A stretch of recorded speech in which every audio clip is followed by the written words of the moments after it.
Hello guys, welcome back to my another video and IB security assistant का जो exam है वो मैं दे के आ चुका हूँ एंड ऑलमोस्ट 6:15 6:30 बजने वाले हैं। तो भाई यू नो जो मेरा काम है वो मैं आते ही करना स्टार्ट कर दिया है। अभी अभी आया हूँ तो मैंने जो रिव्यू देने का काम है जो मैं हर एग्जाम के बाद देता हूँ तो मैं रिव्यू दे रहा हूँ ताकि जो भी मेरे भाई लोग हैं उनको हेल्प हो जाए, कल का जिनका एग्जाम है उनको हेल्प हो जाए एंड थोड़ा सा आइडिया लग रहा है कि भाई क्या कट ऑफ जा सकती है एंड मेरा जो एक्सपीरियंस था वो मैं अपना शेयर करने वाला हूँ। तो एग्जाम लेवल की बात करूँ अकॉर्डिंग टू मी तो I think it was easy moderate level exam. Section wise बात करूंगा कि भाई कैसे इजी था, कैसे मॉडरेट था, कौन सा सेक्शन टफ था, कौन सा सेक्शन इजी था। तो फर्स्ट ऑफ ऑल बात करते हैं रीजनिंग की। तो रीजनिंग के जो 20 क्वेश्चन थे उसमें से अगर मैं एक एवरेज बच्चे की मान के चलूँ 16 to 17 क्वेश्चन वो आसानी से कर लेता। आई डोंट नो कितने टाइम में करता बट लेकिन 16 से 17 क्वेश्चन थे डुएबल एंड आई थिंक मतलब 16 से 17 क्या बोलूँ 18 क्वेश्चन तक डुएबल थे। और खासकर जो क्वेश्चन आ रहे थे 4 से 5 क्वेश्चन थे आपके इसमें seating arrangement, puzzles, floor, height and direction वाले क्वेश्चन थे। आपके बुलियन डायग्राम वाले क्वेश्चन थे एंड अल्फाबेटिकल ऑर्डर वाले जिसमें वो कंडीशंस होती है जिसमें सिंबल लाइन लाइन के अंदर सिंबल और ये सब चीजें होती है, इस टाइप के क्वेश्चन थे। तो भाई तुम इनको आसानी से कर सकते हो अगर तुमने थोड़ी सी बैंक की प्रिपरेशन कर रखी है, क्योंकि बैंक में तो बहुत हार्ड लेवल की पजल वगैरह आती है बट लेकिन इसमें बड़ी सिंपल थी तो तुम इसको कर सकते थे आसानी से। तो 17 से 18 क्वेश्चन डुएबल थे एवरेज बच्चे के लिए, ठीक है। तो इतने तो तुम कर ही लेते और तुम कर ही लोगे। तो अगर तुम जा रहे हो कल तो ये भाई पजल वगैरह ये सब चीज़ें थोड़े पढ़ के चले जाना, थोड़ी सी प्रैक्टिस कर लेना। और प्रैक्टिस तो क्या ही करोगे मतलब देख लेना। और बुलियन डायग्राम और आपका ये डायरेक्शन, ब्लड रिलेशन के काफ़ी क्वेश्चन थे। ब्लड रिलेशन के आई थिंक 3 क्वेश्चन आए होते मेरे। तो तुम बोल सकते हो कि ब्लड रिलेशन और ये पजल्स वगैरह इसको करके चले जाना, ठीक है। उसके बाद बात करते हैं इंग्लिश सेक्शन। तो इंग्लिश सेक्शन में मैं बताऊं तो वो कैप थोड़ा कम था, वो कैप का जो पोर्शन था वो कम था एक्चुअली। वो कैप की जगह तुम वो अगर तुम ईडीएम फ्रेजेस को वो कैप में काउंट कर रहे हो तो तुम बोल सकते हो कि ठीक ठाक मतलब 3-4 क्वेश्चन थे जो तुम वो कैप के अंदर काउंट कर सकते हो। क्योंकि मेरा एक एंटोनियम्स था, एक सिनोनिम्स था एंड 3 के आसपास मेरे ईडीएम फ्रेजेस थे। तो 5 क्वेश्चन ये थे। उसके अलावा फिलअप्स, प्रीपोजिशन, आर्टिकल्स, ये इससे रिलेटेड क्वेश्चन थे ठीक ठाक, मतलब 3 से 4 क्वेश्चन थे फिर उसके बाद बात करूँ पी के 2 क्वेश्चन थे एंड जो मेरे में आया था पैसेज नहीं था, क्लोज टेस्ट था। एंड अगर क्लोज टेस्ट की बात करूँ तो इट वाज आल्सो इजी। तो अगर तुम एक एवरेज बच्चे हो तो 13 से 14 क्वेश्चन तुम अटेम्प्ट कर सकते थे। अगर तुम थोड़ी बहुत प्रिपरेशन कर रखी है तो तुम 16 से 17 क्वेश्चन जो है ठीक ठाक अटेम्प्ट कर लेते। मैंने 19 क्वेश्चन अटेम्प्ट किए हैं। 20 क्वेश्चन मैंने रीजनिंग में अटेम्प्ट किए थे एंड 19 क्वेश्चन मेरे इंग्लिश में अटेम्प्ट हुए। और जो मेरा रीजनिंग में मेरा सबसे बेस्ट पोर्सन था उसके बाद मेरा इंग्लिश, तो ये दोनों जो पोर्सन है वो मैंने सबसे पहले किए थे। उसके बाद मैं चला गया था आपका जनरल स्टडीज में, ठीक है। तो जनरल स्टडीज के मैंने 16 क्वेश्चन अटेम्प्ट किए हैं। अगर बात करूँ आईपीएस में मतलब जो सबसे मेन पर्सन रहता है जीएस और जीए का ही रहता है, क्योंकि तुम्हारा इंग्लिश और रीजनिंग और मैथमेटिक्स हर एग्जाम में आते हैं तो लगभग अच्छे उसकी प्रिपरेशन करके बैठे रहते हैं। बट लेकिन जीएस जीए थोड़ा वास्ट है, वो भी हर एग्जाम में आता है बट लेकिन इतनी प्रिपरेशन होती नहीं है, ठीक है। तो जीएस जीए की बात करूँ, पहले मैं जीएस की बात करता हूँ फिर जीए की अलग से बात करता हूँ। तो जीएस के जो क्वेश्चन थे उसमें जो आपका मेजरली पोर्शन था वो पॉलिटिक्स पे था। मतलब पॉलिटिक्स के क्वेश्चन थे आपके 6 से 7 क्वेश्चन, 6 क्वेश्चन थे आपके पॉलिटिक्स में। जो मेरे क्वेश्चन आए थे देखो, जो मेजोरिटी पार्ट ना पॉलिटिक्स के अंदर भी तो आपका ये fundamental rights, DPSP and amendments, तो ये तीनों चीजें तो भाई तुम बहुत अच्छे से करके चले जाना। उसके अलावा प्रेसिडेंट एंड प्राइम मिनिस्टर के जो रिलेटेड आर्टिकल्स है उनको करके चले जाना and municipal community and panchayat, इन इन दोनों को भी करके चले जाना। ये 6 से 7 टॉपिक अगर तुम अच्छे से करके चले जाओगे तो पॉलिटिक्स में तुम अच्छा स्कोर कर सकते हो अगर तुम्हारा मेजरली पार्ट पॉलिटिक्स से आता है, क्योंकि मेरा जो मेजरली पार्ट था पॉलिटिक्स से आता। उसके बाद जो सेकंड थिंग थे वो थे आपके इकोनॉमिक्स। इकोनॉमिक्स मेरी सबसे बेकार थी तो मैंने इकोनॉमिक्स क्वेश्चन स्किप ही किए हैं, 1-2 क्वेश्चन मैंने अटेम्प्ट किया। उसके बाद मॉडर्न हिस्ट्री से मेरे हिसाब से 3 क्वेश्चन आए थे एंड मॉडर्न हिस्ट्री भी काफ़ी मतलब अच्छा पोर्शन में आया था। अगर तुम हिस्ट्री की बात करो तो 3 क्वेश्चन काफ़ी होते हैं मॉडर्न हिस्ट्री के। तो जो मेरा एक तो स्वदेशी मूवमेंट से रिलेटेड था, एक क्वेश्चन मेरा ये दिल्ली से पहले कौन सी आपकी कैपिटल थी, वो कलकत्ता थी। एंड उसके अलावा एक और क्वेश्चन था वो मतलब मिक्सचर था इकोनॉमिक्स और आपका मॉडर्न हिस्ट्री का, ठीक है। उसके बाद बात करें ज्योग्राफी के 2-3 क्वेश्चन थे और शायद 2 क्वेश्चन थे आपके मेडिवल हिस्ट्री से।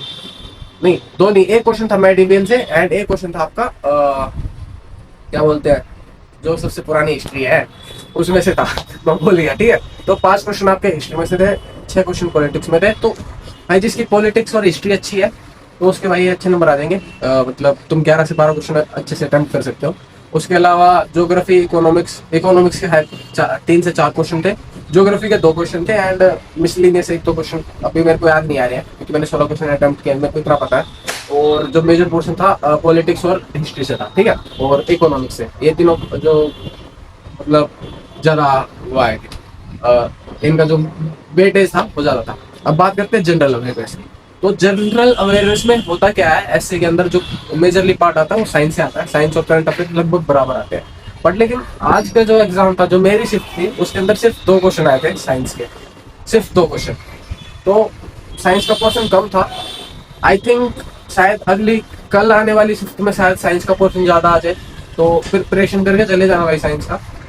मतलब अगर तुम्हें भाई जीके और जीए पढ़नी है ना, तो तुम एक काम करो, 250 क्वेश्चन की एक मतलब मैराथन क्लास है पर मार सकते हो, और तुम उसको फॉलो करोगे तो तुम्हारे काफी मतलब जीएस और जीए में ठीक ठाक नंबर आ जाएंगे। अगर 40 क्वेश्चन है तो तुम 20 क्वेश्चन फोड़ आओगे मेरे हिसाब से, अगर तुम पढ़ लो। मैं मेरे पास मैं पढ़ने बैठा था, मैं आई थिंक 100 क्वेश्चन कर पाया था, उसमें से मेरे को जितने क्वेश्चन दिखे वो मैं फोड़ के आया, ठीक है।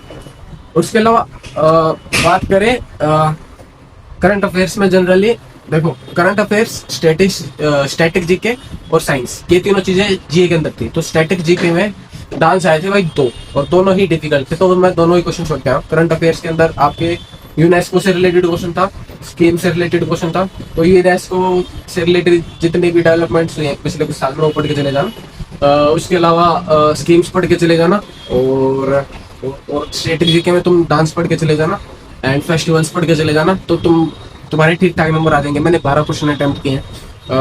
मैं चाहता तो और भी क्वेश्चन अटेम्प्ट कर सकता था, बट लेकिन मैंने नहीं किया क्योंकि पिछली बार मैंने ऐसे के अंदर भाई ज्यादा क्वेश्चन अटेम्प्ट किए थे, वो ज्यादा ये गलत हो गए थे, तो उसका कोई फायदा नहीं है। तो मैंने 12 क्वेश्चन अटेम्प्ट किए, उसमें से आई थिंक 8 मतलब उसमें भी मैं बोल तो 6 में कॉन्फिडेंट था, 6 में कॉन्फिडेंट नहीं था, तो 6 में मैं ऐसे तुक्के मार के आया हूँ। तो अगर 2 भी ठीक होते हैं तो ठीक ठाक काम चल जाएगा।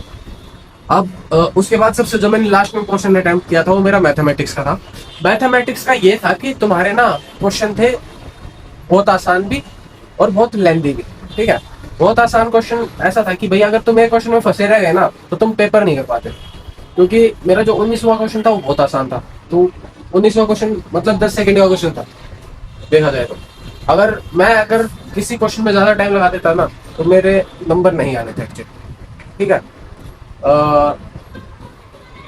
हाँ, तो मैंने जो आपका मैथमेटिक्स है उसके अंदर मैंने 18 क्वेश्चन अटेम्प्ट किए हैं। तो 18, 12, 30 एंड 19 आपके 49 एंड 16, 65 एंड 20, 85 क्वेश्चन मैंने अटेम्प्ट किए हैं। एंड आई फील भाई इसमें अच्छा मेरा स्कोर हो सकता है, एक ACI में जो मेरा स्कोर था उससे बेटर हो सकता है। एंड जो भी चीज़ें तुम पढ़ के जा सकते हो, जो भी चीज़ें इंपॉर्टेंट है वो भी मैंने अपने रिव्यू में बता दी है। And 85 question is a good attempt. And जिस तरह का इजी एग्जाम आ रहा है तो मेरे को लग रहा है कट ऑफ भी तुम्हारी 65 प्लस तो मतलब जाएगी, क्योंकि इतना डिफिकल्ट एग्जाम नहीं है, और जो कंपटीशन का लेवल है वो भी काफ़ी हाई हो चुका है। एंड रिसोर्सेज अवेलेबल है एंड चीज़ें वही तुम्हारे मैराथन्स वगैरह में बहुत सारी चीज़ें कवर हो जाती हैं। तो कट ऑफ 65 टू 70 के आसपास जाने के पूरे आसार है। मैं यूआर की बात कर रहा हूँ, ओबीसी और इनकी बात नहीं कर रहा हूँ मैं। तो यूआर में तुम्हारे 65 प्लस एटलीस्ट अगर तुम कर रहे हो तो ये मतलब सेफ स्कोर बोल सकते हो इसको। ऐसा नहीं कि भाई मतलब 65 प्लस ही जाएगा, ऐसा भी हो सकता है भाई 62, 60 भी जा सकता है। तो ये मेरे मतलब जो मेरा एक्सपीरियंस है, जितना मैं मतलब मैंने एग्जाम को देखने के बाद मेरे को पता चला कि भाई इतने क्वेश्चन मतलब इतना तो तुम्हारा स्कोर होना चाहिए 65 प्लस। तो देखते हैं भाई कि कैसा क्या बनता है स्कोर। बाकी मेरा जीएस का पोर्शन ठीक ठाक गया, जिसमें मेरे ये बोल सकते हो कॉन्फिडेंटली मैंने 10 से 12 क्वेश्चन ठीक किए, 4 क्वेश्चन मैंने मतलब तुक्के मारे। मैथमेटिक्स में मैंने 3 से 4 क्वेश्चन मतलब अपने कैलकुलेटिव माइंड से किए हैं। अब पता नहीं भाई वो चीज़ें ठीक होंगी या नहीं होंगी, क्योंकि मैंने चीज़ों को डिवाइड करके देखा, मल्टीप्लाई करके देखा आंसर को, तो वो चीज़ें डिवाइड मल्टीप्लाई हो रही थी, तो कई बार ये चीज़ें भी काम आ जाती है। तो मैथमेटिक्स को तो मैंने ऐसे किया।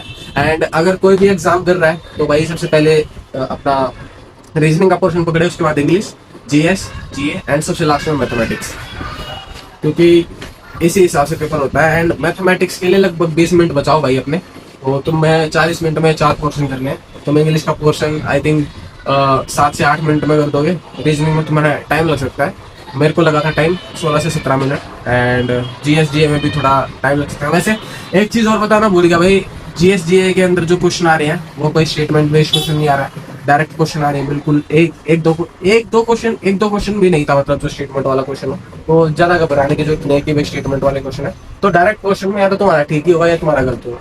तो ठीक है भाई, इस तरह का मेरा जो था एग्जाम था।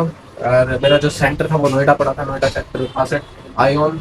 वहाँ पे भीड़ बड़ी रहती है यार। बाकी एग्जाम वगैरह ठीक नहीं बढ़ गया है, अभी घर आ गया हूँ। तो अभी जो नेक्स्ट एग्जाम है वो 5 तारीख को है मेरा, IBPS क्लर्क का। उसका भी रिव्यू देंगे आके। एंड वही पॉजिटिविटी के साथ उसको भी देखेंगे जिस तरह से आज देखे आप। एंड आज थोड़ा पॉजिटिव माइंड सेट क्योंकि पेपर मेरा अच्छा हुआ है। ठीक है, मिलते हैं नेक्स्ट वीडियो में। जय हिंद।